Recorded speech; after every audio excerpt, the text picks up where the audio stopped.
우리 하나님께서 만드신 이 세상의 많은 피조물들 중에요, 특별히 인간만이 가지고 있는 고유한 특성들이 있는데요. 그것들 중에 하나가 웃음이라는 것입니다. 웃음. 정말로 이 웃음이라는 것은 피조물들 중에 인간 말고는 갖고 있지 못해요. 만약에 인간 외에 다른 대상에 이 웃음이라는 것이 사용이 된다면 그것은요, 시적 표현 정도에 지나지 않습니다. 예를 들어서 꽃이 웃는다, 해가 웃는다, 이런 표현이 있잖아요. 근데 실제로 꽃이라든지 해라든지 이런 것들은 웃을 수가 없죠. 강아지도 좋으면 다가와서 꼬리를 흔들고 짖거나 할 뿐이지 웃지는 못합니다. 정말로 이 웃음이라는 것을 생각할 때 하나님께서 많은 피조물들 중에서 인간에게만 주신 어떤 고유한 것이구나 우리가 생각할 수밖에 없는데요. 더 흥미로운 사실은 무엇인가 하니까 사람이 이 웃음을 통해서 다양한 생각, 다양한 감정들을 표출할 수가 있다는 거예요. 그래서 웃음에는 한 종류만 있지 않아요. 다양한 것이 있죠. 그래서 웃음에는 기뻐서 웃는 것도 있고요. 그런가 하면 기가 막혀서 웃는 것도 있어요. 그런가 하면 억지로 웃는 웃음도 있고요. 허탈해서 웃는 웃음, 그런가 하면 비웃는 웃음도 있고요. 성경에 보면 웃음이 등장하는 곳이 있는데요. 특별히 오늘 우리가 읽은 이 본문에도 이 웃음이 등장을 합니다. 특별히 오늘 본문에 묘사된 이 웃음이 어떠한가를 통해서요, 우리는 사람이 어떤 웃음을 갖고 있느냐에 따라서 그 사람의 신앙 상태에 대해서 가늠해 볼 수 있음을 깨닫게 되는데요.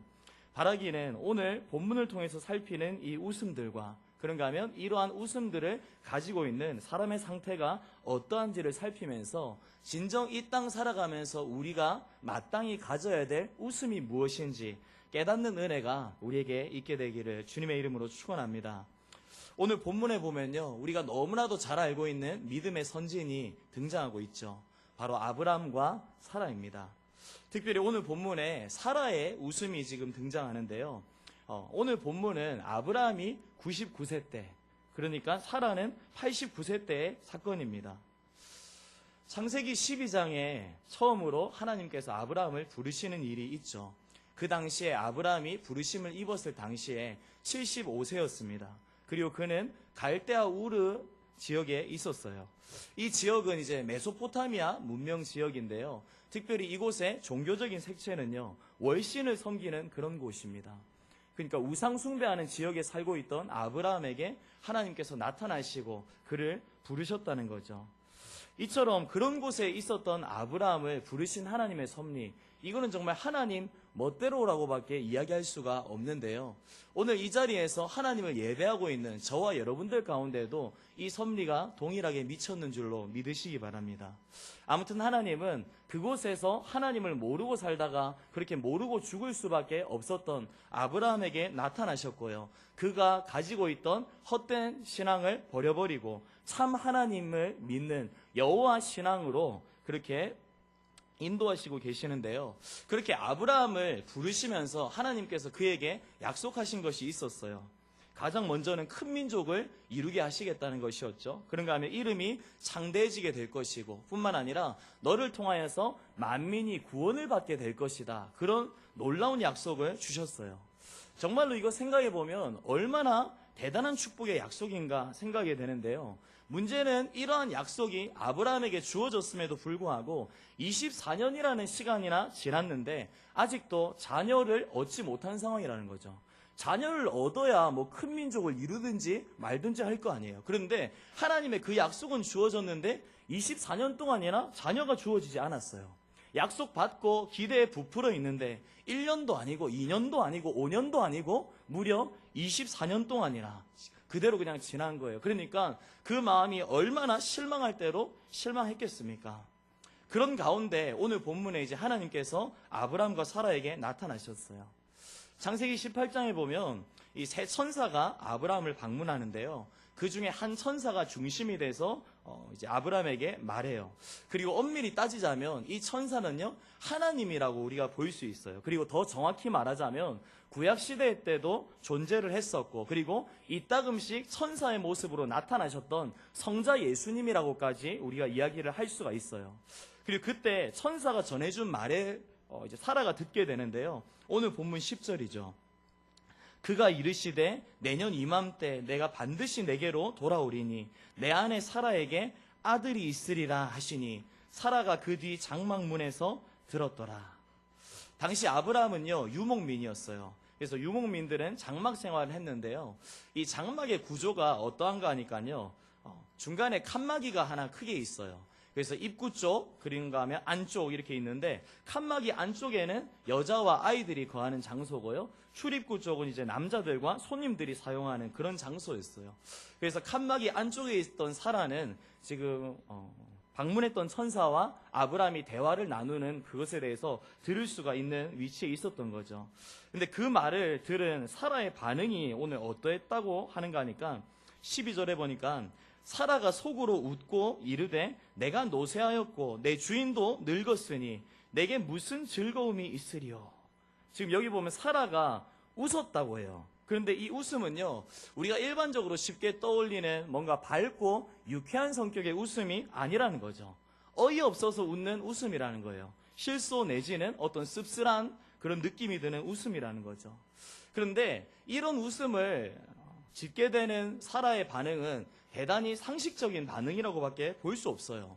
지금 남편은 99세로 늙어 빠진 할아버지 신세거든요. 그런가 하면 자신도 생리가 끊어졌기 때문에 생물학적으로 후손을 얻는다는 것 자체가 불가능하기 때문이에요. 어찌되었든 지금 사라가 이 상황 가운데 씁쓸한 웃음을 짓고 있는데요. 이것은 사라의 지금 영혼 상태가 어떠하다는 것에 대해서 우리에게 알려주고 있다는 거죠. 특별히 사라의 지금 영혼 상태는요, 의심하고 있는 상태, 그런가 하면 불신앙의 상태였다는 거예요. 처음 하나님께서 사라에게 아브라함의 가정에 나타나서 약속의 말씀 주셨을 때 이 사라는요, 그것 가운데 믿음으로 반응하고 있었어요, 분명히. 당시 남편이 75세였으니까 사라는 이제 65세였겠죠. 근데 그때는 분명히 믿음으로 반응하고 있었던 사라였다는 거예요. 그래서 갈대아 우르에서 무려 가나안 땅이라고 하는 곳까지 함께 이동을 한 거죠. 그 거리가 약 1700km 정도나 되거든요. 그러니까 오늘날 살아가고 있는 우리에게도 이 거리는 결코 가까운 거리가 아니죠. 물론 요즘에 워낙 교통수단이 잘 발달되어 있다 보니까 뭔가 이렇게 불가능한 거리로 우리가 인식하진 않는데요. 당시에 있어서 이 거리는 정말로 까마득한 거리, 뭔가 지구를 떠나는 것만 같은 어떤 그런 거리로까지 여겨지는 그런 것이었다는 겁니다. 그런데 그 당시에는 사라에게 믿음이 있어서 그렇게 아브라함을 따라서 이곳까지 이동을 했었지만 지금 시간이 지나면서는 그 믿음이 그대로 있지 못하고 흔들리게 되었다는 거예요. 하나님의 약속을 받은 후로요, 약 10여 년쯤 지났을 때의 일이라고 성경이 말씀하는데요. 창세기 16장에 보면 사라의 마음이 이제 막 조급해지기 시작하는 거예요.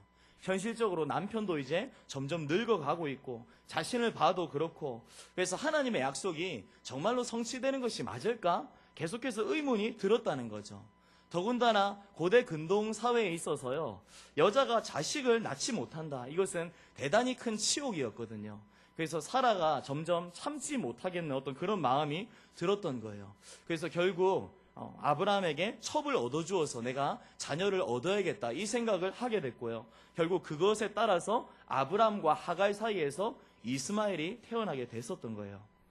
이스마엘을 그렇게 후손으로 삼으려고 했는데요, 이것은 분명히 이야기를 하자면 하나님의 뜻과 완전 반대되는 거였어요.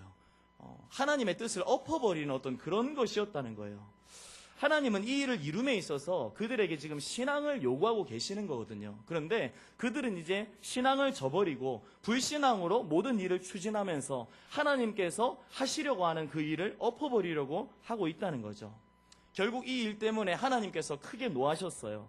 그리고 이 일이 있고 난 뒤로요, 13년 정도 그렇게 공백기가 있었고요. 그 뒤에 아브라함이 99세가 돼서 하나님 다시 나타나시는데요. 그때 사라에게 나타나서 후손을 주시겠다고 말씀하세요. 그리고 그 말을 들었을 때 아브라함의 반응이 어떠했는가? 우리 같이 창세기 17장 17절부터 18절 읽어보겠습니다. 시작. 아브라함이 엎드려 웃으며 마음속으로 이르되 100세 된 사람이 어찌 자식을 낳을까? 사라는 90세니 어찌 출산하리요 하고, 아브라함이 이에 하나님께 아뢰되 이스마엘이나 하나님 앞에 살기를 원하나이다. 지금 아브라함이 99세예요. 이제 100세가 거의 가까워오는 시점이죠. 그런데 이런 상황에서 자식을 얻는다는 것이 어떻게 가능하겠나 싶은 거죠. 완전 불가능하니까 그저 13년 전에 하나님께서 거부하셨던 이스마엘이나 승인해 주시라고 그렇게 요청을 하고 있는 거예요. 근데 하나님께서는 그거 승인하지 않으시고요. 끈질기게 반복적으로 계속해서 이미 주셨었던 그 약속, 그 자체에 대한 믿음을 요구하고 계시다는 거예요. 그러니까 결국 이것의 의미는 무엇인가니까요. 하나님께서 약속을 주셨고 그 약속에 따르는 어떤 은혜와 축복을 주실 계획을 반드시 갖고 계시는 것이 분명한데 아직 그들의 신앙이 부족하기 때문에 주시지 못하고 계시는 어떤 그런 상황이라는 것입니다. 그렇습니다, 여러분. 우리가요, 하나님의 말씀 가운데 믿음으로 반응하지 못하고 의심으로 반응한다든지 불신앙으로 반응하게 될 때 그곳에는 하나님의 역사가 베풀어지지 않는다는 거예요. 야고보서에서는 이렇게 경고하고 있습니다. 우리 야고보서 1장 6절부터 7절 읽어보겠습니다. 시작. 오직 믿음으로 구하고 조금도 의심하지 말라. 의심하는 자는 마치 바람에 밀려 요동하는 바다 물결 같으니 이런 사람은 무엇이든지 주께 얻기를 생각하지 말라. 아멘. 지금 하나님께서는요, 의심하고 믿지 못하고 있는 그 아브라함에게 좀 더 구체적으로 약속에 대해서 재확인을 하세요. 우리 창세기 17장 19절 말씀 읽어보겠습니다. 시작. 하나님이 이르시되 아니라 내 아내 사라가 내게 아들을 낳으리니 너는 그 이름을 이삭이라 하라. 내가 그와 내 언약을 세우리니 그의 후손에게 영원한 언약이 되리라. 이번에는 아예 그 아들의 이름에 대해서 일러주고 계세요. 바로 이삭으로 지으라 말씀하시죠. 그러니까 그만큼 이 약속이 확실하게 이루어진다는 거예요. 그리고 이후에 18장 오늘 본문에 와서 또 한 번 하나님의 말씀이 임하는데요. 13절 14절에 보니까 여호와께서 아브라함에게 이르시되 사라가 왜 웃으며 이르기를 내가 늙었거늘 어떻게 아들을 낳으리요 하느냐. 여호와께 능하지 못한 일이 있겠느냐. 기한이 이를 때 내가 내게로 돌아오리니 사라에게 아들이 있으리라. 이번에는 나타나셔서 사라가 가지고 있었던 그 쓴웃음에 대해서 나무라세요. 그리고 전능하신 하나님께 능치 못함이 없다고 아주 강하게 역설하시면서 말씀하세요. 여호와께 능치 못함이 있겠느냐. 전능한 하나님이다. 전능한 하나님. 그렇게 말씀하셨다는 거예요. 사라가 하나님의 이 말을 들었을 때요, 아주 크게 두려워했어요. 분명 자신은 지금 장막 칸막이 안쪽에서 그죠? 보이지 않는 곳에서 은밀하게 웃었거든요. 그런데 하나님께서 자기가 웃었다는 것을 알고 계신다는 것을 생각할 때 너무 깜짝 놀랐던 거죠. 그래서 얼떨결에 사라가 거짓말을 해요.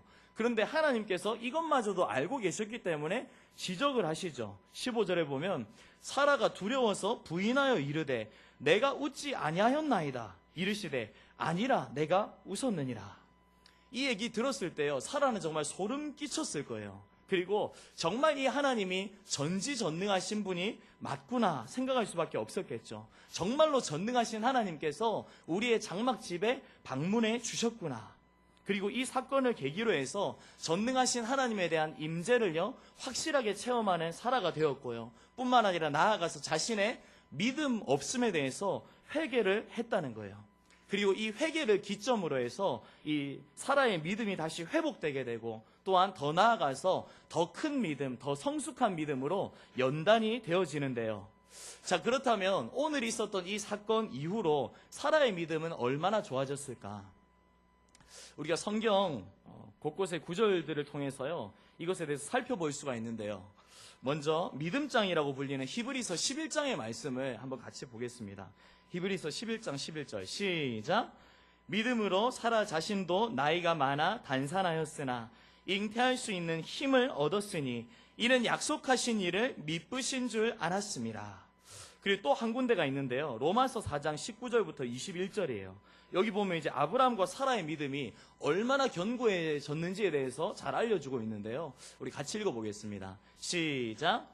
그가 100세나 되어 자기 몸이 죽은 것 같고 사라의 태가 죽은 것 같음을 알고도 믿음이 약하여지지 아니하고 믿음이 없어 하나님의 약속을 의심하지 않고 믿음으로 견고하여져서 하나님께 영광을 돌리며 약속하신 그것을 또한 능히 이루실 줄을 확신하였으니. 아멘. 지금 사라의 상태는요, 더 이상 자신의 이성적 판단, 그런 것들을 통해서 상황을 보거나 현실에 대해서 그렇게 접근하거나 하지 않는다는 거예요. 분명 자신의 생각을 통해서 볼 때 이것은요, 도저히 불가능한 것이 사실이에요. 아브라함을 봐도 그렇고 자기를 봐도 그러하죠. 그런데 하나님께서 반드시 주신 약속에 대해서 이루실 분이시라는 거, 그저 이 한 가지 사실을 굳게 믿는 그런 상태에 있게 되었다는 거죠. 즉 하나님에 대해서 신실하신 하나님이 확실하다, 전능하신 하나님이 확실하다, 이것을 굳게 믿었다는 것입니다. 민수기 23장 19절에 보면 이런 말씀이 있습니다. 하나님은 사람이 아니시니 거짓말을 하지 않으시고 인생이 아니시니 후회가 없으시도다.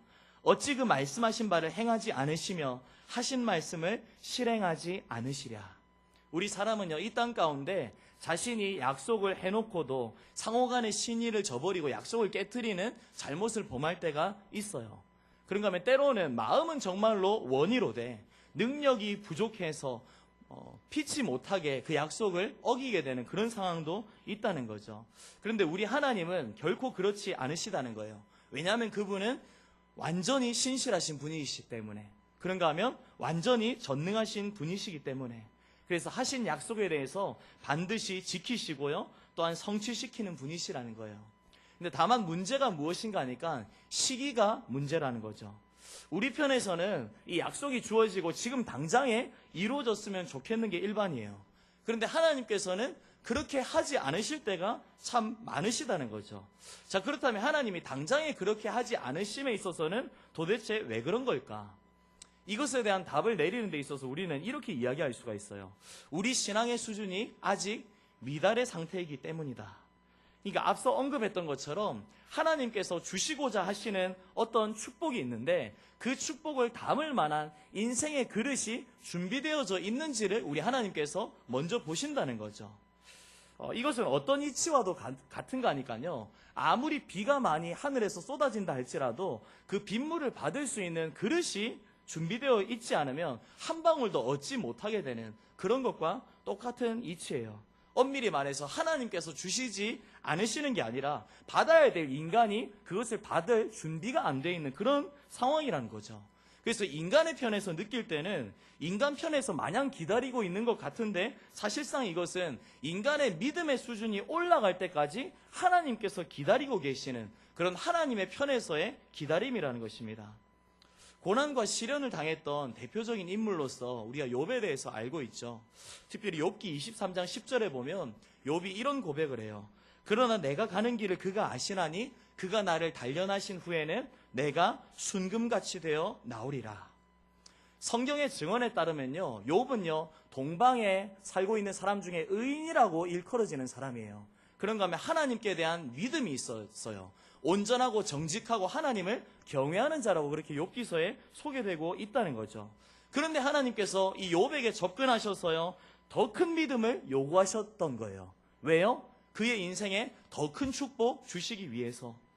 그래서 욥에게 큰 믿음 허락하시기 위해서 큰 고난과 시련이 주어졌을 때요, 그 가운데 욥은 흔들리기도 했어요. 그런데 이제 깨달았던 거죠. 하나님께서 원하시는 수준의 믿음으로까지 내가 가야 하는구나, 내가 그렇게 세워져야 하는구나, 그것 깨닫고요, 결국 그 모든 시간을 잘 지나면서 하나님 원하시는 높은 수준의 믿음으로 갔다는 거예요.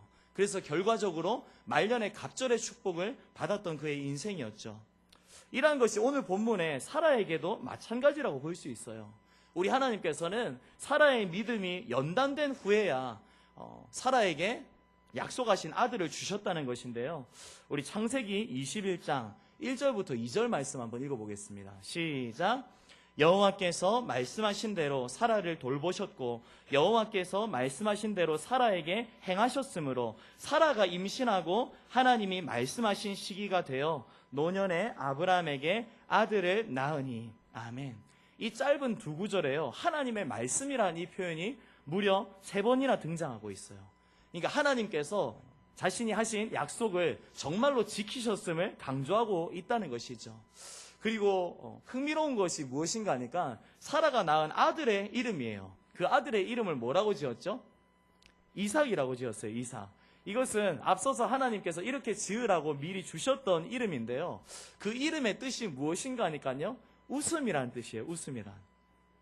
그러니까 이것을 볼 때 하나님께서 유머러스한 어떤 부분을 갖고 계시다. 우리가 이렇게 생각할 수밖에 없는데요. 아브라함이나 사라나 처음에는 하나님의 그 약속을 믿지 못했던 까닭에 씁쓸한 웃음을 지었던 자들이었거든요. 실소를 했던 자들이었어요. 그런데 아들이 주어지고 나서 결과적으로 그 아들의 이름대로요. 그들에게 웃음이 주어졌는데 그 웃음이 완전히 바뀌어버리게 되었다는 거죠. 이전에는 실소였는데 이제는 정말로 큰 기쁨 가운데 영광 가운데 그죠? 한박 웃음을 짓고 있는 이들 부부라는 것입니다.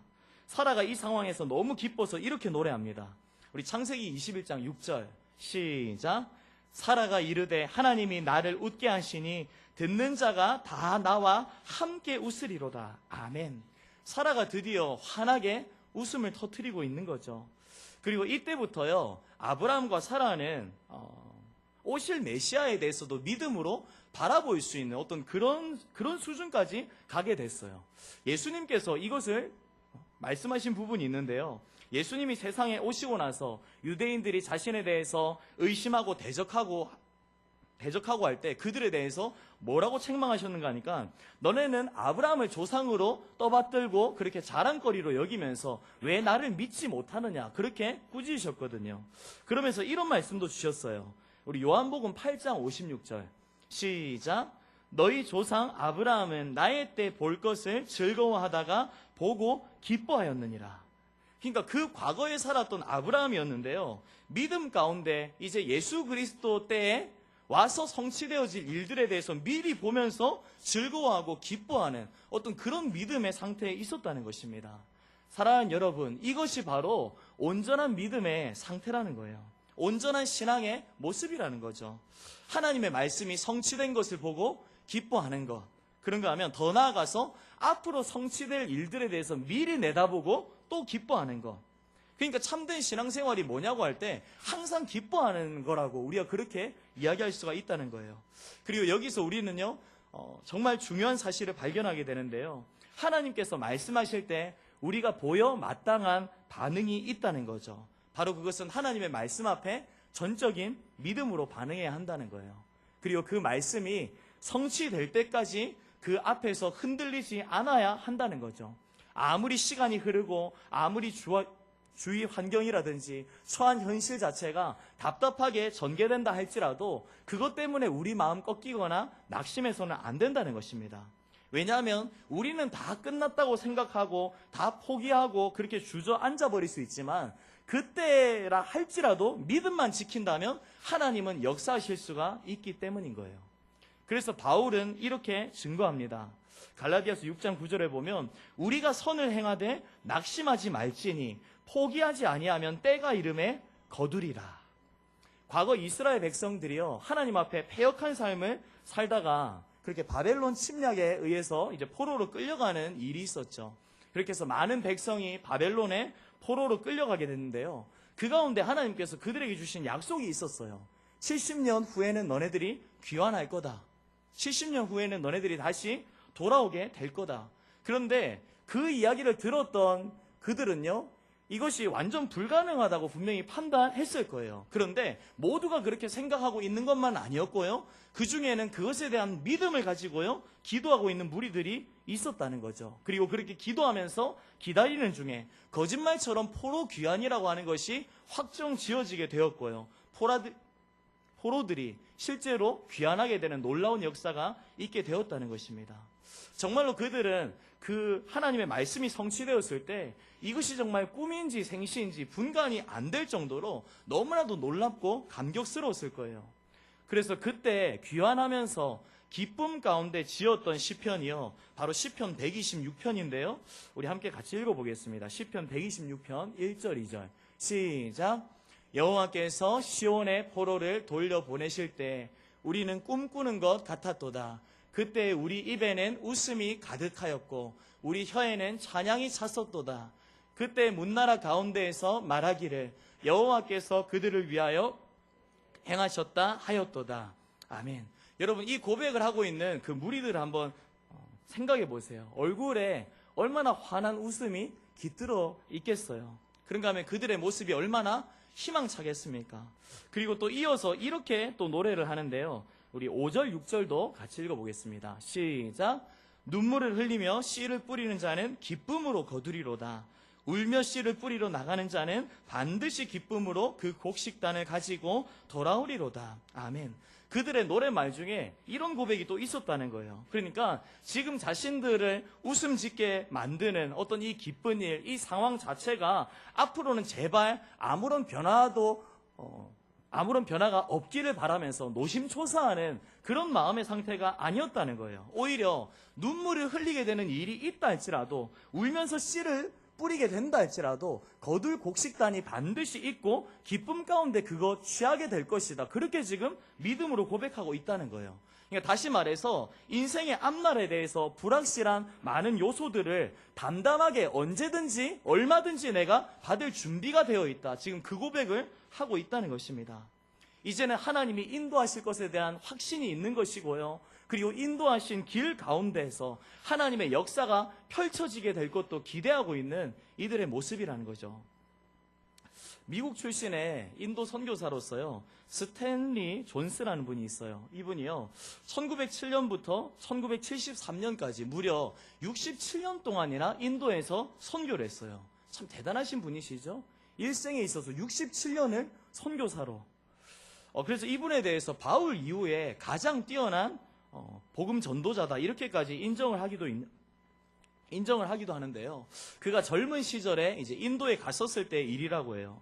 불붙은 열정을 가지고 이곳저곳에 열심히 복음을 증거하는데, 아무리 복음을 전해도 그 사람들의 마음이 완악한 까닭에 받아들이지를 않았다는 거예요. 그래서 한 번은 너무 이렇게 낙심이 돼서 너무 지치고 고뇌서 사과나무 아래에 이렇게 쓰러지듯이 그냥 누웠다고 그래요. 근데 그때 하나님의 음성이 들렸다는 거죠. 어떻게 들렸는가 하니까, 얘야, 피곤하지? 지쳤지? 그랬더니 이가 이제 대답을 했어요. 예, 저 너무 지쳤어요.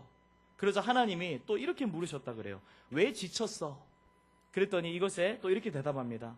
아무리 복음을 전해도 소용이 없어요. 열매도 없어요. 그러자 하나님 또 이렇게 말씀하셨다고 해요. 이 사과나무를 봐라. 지금은 열매가 없는 것 같지만 뿌리가 땅에 박혀 있고 가지가 태양을 향해 있는 한 열매는 반드시 맺히게 될 것이란다. 그렇게 그는 자기 심령에 울려 퍼지게 된 이 하나님의 음성을 통해서 다시금 힘을 얻었다고 해요. 그래서 낙심을 극복하고 남은 평생의 선교 사역을 잘 감당할 수 있었다고 합니다. 여러분, 예나 지금이나 많은 사람들이요, 현실의 어려운 상황을 직면하게 될 때 낙심하고 포기할 때가 있어요. 그리고 그러한 상황에 처했을 때 어떤 사람들은요, 기껏 한다는 게 요행을 바라는 그런 쪽으로 치우칠 때가 참 많죠. 뭔가 미신적인 것을 의지해 보려고 한다든지. 오늘날을 가리켜서요, 첨단 과학 시대라고 우리가 그렇게 일컫는데요. 참 아이러니한 것은 이러한 시대 명칭에 걸맞지 않게요, 점술 산업이 날이 갈수록 번창하고 있다고 해요, 오늘날이. 그래서 우리나라 점술 산업 규모가요, 지난해 기준으로 볼 때 3조 5천억 원이나 된다고 해요. 정말 놀랍지 않습니까? 그리고 무속인들, 역술인들의 이제 점술 종사자 수가요, 무려 45만 명이나 우리나라에 있다고 해요. 지금 점술 카페라고 하는 것도 우후죽순 계속 생겨나고 있고요. 그러니까 하면 스마트폰 어플도요, 정식으로 등록된 어플만 무려 300여 개에 달한다고 합니다. 그리고 최근에 20, 30대 2013명을 대상으로요, 운세풀이 경험을 해본 적이 있느냐, 이 설문을 했는데, 거기에 이제 남성의 68.3%, 그런가 하면 여성의 69.9%가 해봤다고, 온오프라인을 통해서 신년 운세라든지 그 이외에 어떤 것을 통해서 내가 운세를 점쳐봤다고 그렇게 이야기를 했다는 거죠. 수치가 이 정도가 되면요, 많은 기독교인들도 이것에 지금 동참을 하고 있다는 거예요. 여러분, 명심할 것이 있는데요, 결코 우리는 어떤 상황에서도 이런 점치는 것, 운세풀이 이런 것에 대해서 장난 따먹기 식으로 재미로 대할 것이 결코 아니라는 거예요. 왜냐하면 이것은요, 완전하게 귀신에게 속한 행위이기 때문이에요. 사도행전 16장 16절 이하에 보면요, 바울이 2차 전도를 하는 중에 빌립보에서 귀신 들린 여종을 이제 고치는 일이 있거든요. 그런데 그 귀신 들린 여종이 귀신 들린 상태에서 뭘 했는가 하니까 점을 쳐서 그것으로 수익을 내고 그렇게 주인에게 갖다 바치는 그런 일을 하던 사람이었어요. 그러니까 재미로 한번 호기심에 점 쳐보려고 했다가 잘못되면 인생의 귀신 역사가 꼬이게 되는 것이 바로 현상이라는 것입니다. 여러분, 지식의 지경은요, 날이 갈수록 계속 넓어지게 돼 있어요. 그런데 오히려 넓어져서 많은 것을 알게 되는 만큼 또 모르는 영역, 그런가 하면 예측 불가한 어떤 것에 대해서 더 많이 인지하게 되니까 현대인들은요, 과거보다 더 큰 불안 가운데 살아가고 있다. 이렇게 우리가 이야기할 수가 있다는 거죠. 손에는 저마다 스마트폰을 들고 있는데 그렇게 스마트폰을 들고 있는 사람들 중에요, 그 지갑 안에 부적을 꽂고 다니는 사람들도 또 그렇게 많다고 해요. 그러니까 이런 거 생각할 때 얼마나 인생살이가 불안하고 또 힘들면 그렇게까지 할까 생각돼서 안쓰럽기도 하지만 그것은 참으로 한심한 일이라는 거죠. 사랑하는 여러분, 오늘 본문에서 우리는요, 두 가지 종류의 웃음을 봤어요. 하나는 불신앙의 쓴웃음이었고요. 그런가 하면 다른 하나는 신앙의 한박 웃음이었어요.